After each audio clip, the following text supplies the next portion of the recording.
Parmi tous les prédateurs mortels du sud-ouest américain et des déserts mexicains, les crotales sont presque toujours en tête de liste. Ces reptiles impitoyables sont féroces jusqu'au bout, ils possèdent de quoi la discrétion d'un fantôme et peuvent attaquer en moins d'un clin d'œil. Et, surtout, ils possèdent un venin hémotoxique qui agit littéralement comme une arme biologique. Imaginez maintenant posséder toutes ces caractéristiques mortelles. Toute votre vie s'est basée sur la domination pour finir déchiré par un oiseau dérangé qui court comme ça. Oh, mauvais extrait, désolé. Je dois vraiment parler à mon fils. Je veux dire mon monteur qui court comme ça. Cette menace plumée, dotée d'un bec en dague et d'un corps taillé pour la vitesse et les virages précis, ne se contente pas de vaincre le crotal. Il l'humilie complètement, l'attraper comme une souris sans défense et le secouer comme une poupée de chiffon. Il transforme toute la scène en un spectacle cruel de domination, avant d'avaler finalement l'un des reptiles les plus mortels de la planète, entier, comme s'il ne s'agissait que d'un simple en-cas sans importance. Voici l'oiseau le plus irrespectueux du désert, le géocoucou.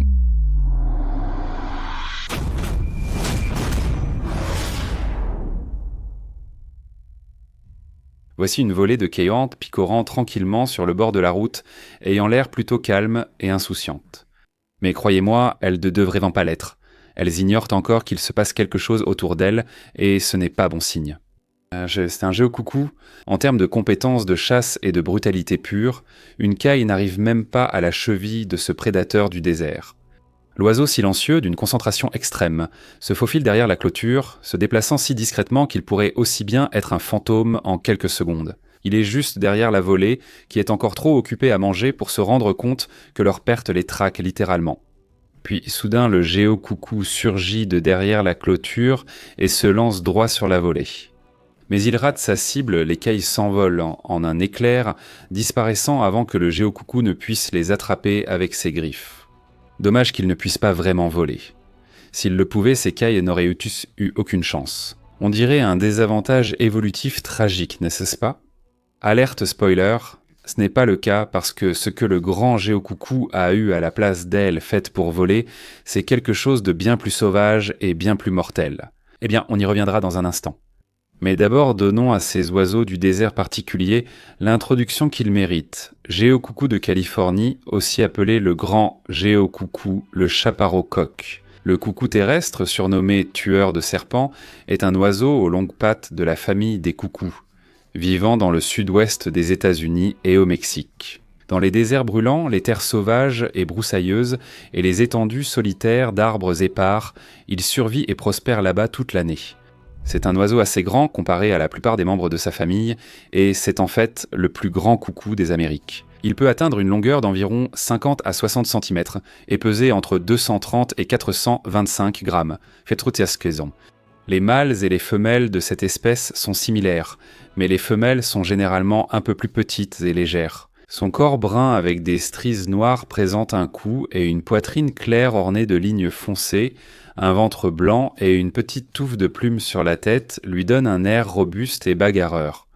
Contrairement aux autres coucous célèbres pour leur vol, ces oiseaux tenaces passent la majeure partie de leur vie au sol. C'est leur trait le plus reconnaissable, et c'est ce qui leur vaut le nom de géocoucou. La raison de cela réside dans leur anatomie. Ils n'ont pas la carène sternale bien développée qui ancre les puissants muscles pectoraux nécessaires au véritable vol chez les oiseaux.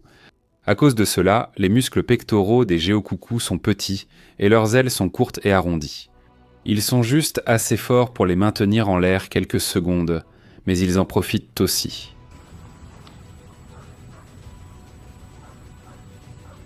Cette famille de colibris vient depuis un certain temps à une mangeoire de quartier, et lorsqu'ils s'y rassemblent, ils se nourrissent, boivent et bavardent sans arrêt.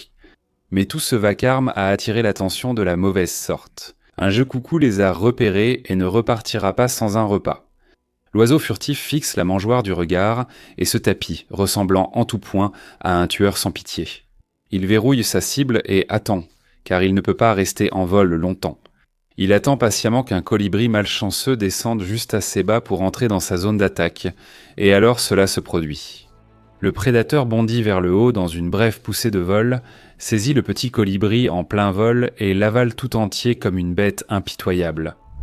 Cependant, les chasses aériennes restent loin d'être idéales pour les géocoucous. Son vol limité est un handicap évident, alors la nature a compensé cela. Avec de longues pattes musclées montellulées se terminant par ce qu'on appelle des pieds zygodactyles. Ces pattes lui permettent de sprinter et de courir très facilement, tandis que les pieds zygodactyles, avec 2 orteils pointant vers l'avant et 2 vers l'arrière, forment une structure en forme de X qui donne à l'oiseau un équilibre et un contrôle incroyable pendant la course. De plus, son corps léger et profilé offre très peu de résistance à l'air. La longue queue plumeuse sert de gouvernail, dirigeant comme sur un avion ou un navire. Elle aide l'oiseau à freiner, se stabiliser et virer serré sans perdre d'élan, ajoutant ainsi de la puissance. Le grand géocoucou court avec la tête et la queue parallèles au sol. Avec cette posture, il peut atteindre une vitesse maximale de 42 km/h, presque aussi rapide que l'être humain le plus rapide, et bien plus rapide que la moyenne. Cela en fait non seulement l'oiseau terrestre le plus rapide capable de voler, mais aussi l'un des chasseurs les plus acharnés de la région. Cela signifie des insectes aux araignées les plus dangereuses comme les veuves noires ou les tarentules, en passant par plusieurs espèces de scorpions, de lézards, de mille-pattes, de souris, d'écureuils et surtout différents types de serpents. Y compris certains avec les venins les plus mortels, comme les crotales, rien ne peut lui échapper. Le crotal diamantin se replie sur lui-même, sifflant et faisant vibrer son grelot, passant en mode attaque totale pour avertir le géocoucou qui s'approche. Le reptile venimeux frappe encore et encore, lançant coup sur coup, mais le géocoucou a des réflexes tout simplement redoutables. Il esquive chaque attaque avec une précision aiguisée, utilisant ses longues pattes pour bondir de haut en bas. En un instant, le serpent s'épuise et le géocoucou renverse alors la situation. Avec son bec robuste et crochu, il frappe la tête du serpent encore et encore, ouvrant de profondes blessures perforantes. Puis, d'un geste brutal, il saisit le serpent en plein assaut, l'attrape par la tête et le frappe contre les rochers en contrebas, brisant les os et maîtrisant l'un des reptiles les plus dangereux du désert. Certaines vieilles histoires de cow-boys du début des années 1900 l'affirment même. Lorsqu'un grand géocoucou repère un crotal, il ramasse des morceaux de cactus et les dispose autour du serpent comme une clôture hérissée, le piégeant sur place, acculé et incapable de bouger. Cela faciliterait encore plus la tâche du grand géocoucou. Si le crotal est trop gros pour qu'un seul oiseau puisse s'en occuper, les géocoucous font parfois équipe.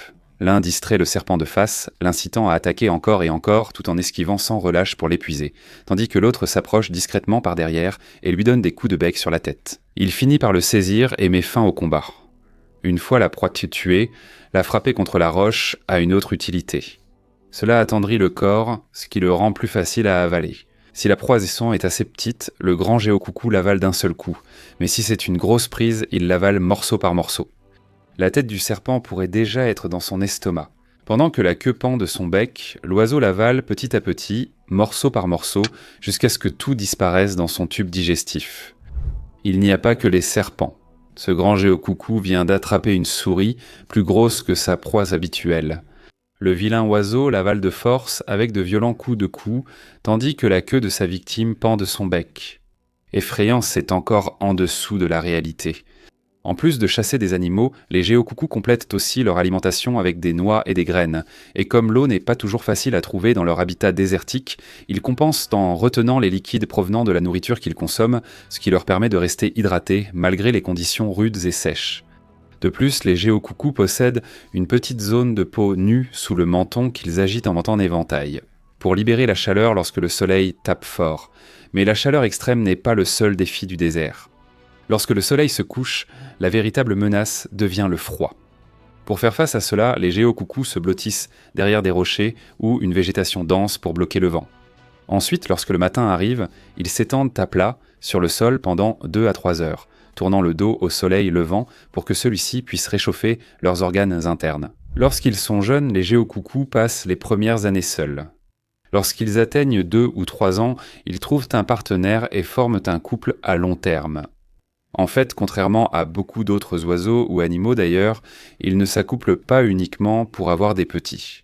L'accouplement sert aussi de moment de rapprochement, un peu comme ce que font les humains pendant la cour. Un mâle géocoucou poursuit une femelle, agitant sa queue, faisant des acrobaties pour se montrer et lui apportant de petits cadeaux comme de la nourriture ou des matériaux pour le nid, allant de brindilles et de plumes jusqu'à la peau mue d'un serpent. Après l'accouplement, le couple construit son nid ou en reprend un abandonné. Ce sont généralement des nids d'oiseaux comme les corbeaux ou les moqueurs, où ils pondent 3 à 6 œufs surveillés environ 20 jours jusqu'à l'éclosion. Pendant environ 50 jours, les oisillons restent avec leurs parents, mais dès 3 semaines, ils sont déjà capables de chasser et de se nourrir seuls. Depuis des siècles, les géocoucous fascinent les humains et inspirent de nombreux récits. Beaucoup de cela est pure fiction. Certaines tribus amérindiennes croient que le géocoucou protège des mauvais esprits. Au Mexique, on disait qu'il apportait les bébés, comme la cigogne blanche en Europe. De même, l'avancée d'Ottawa, les colons anglo-saxons de la frontière disaient que les géocoucous guidaient les voyageurs égarés vers le sentier. Cette fascination ancienne, souvent mal comprise, a sans doute inspiré Warner Bros. Le dessin animé de 1949, d'abord nommé Fast and Furious, est ensuite devenu le spectacle du géocoucou. Dans ce dessin animé, un coyote rusé tente d'attraper le géocoucou, mais l'oiseau lui échappe toujours. Assez drôle, dans la réalité, un coyote peut courir presque 2 fois plus vite que le géocoucou, ce qui rend le concept complètement inexact. Un géocoucou pourrait très bien échapper à un coyote.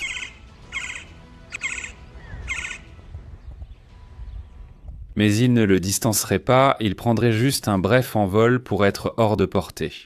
Même ainsi, le dessin animé a fait du géocoucou une icône culturelle aux États-Unis, mais aussi une cible fréquente de tirs illégaux. Au-delà de cela, les menaces modernes pour ces oiseaux, incluant aujourd'hui la perte d'habitat, l'expansion des zones urbaines et les collisions avec les voitures, car ils courent souvent le long des routes goudronnées et se retrouvent en contact étroit avec les humains. Malgré tout cela, leur population globale reste solide, avec plus d'1 million d'oiseaux nicheurs maintenant l'espèce en toute sécurité dans la catégorie préoccupation mineure sur la liste rouge de l'Union internationale pour la conservation de la nature, ce qui signifie qu'il va falloir attendre encore longtemps avant que les serpents à sonnette cessent enfin d'être humiliés et malmenés comme ils le sont actuellement par ces oiseaux impitoyables. C'est irrespectueux, non ? Fabriquer ce soi-disant serpent de cauchemar juste comme un jouet pour chien ?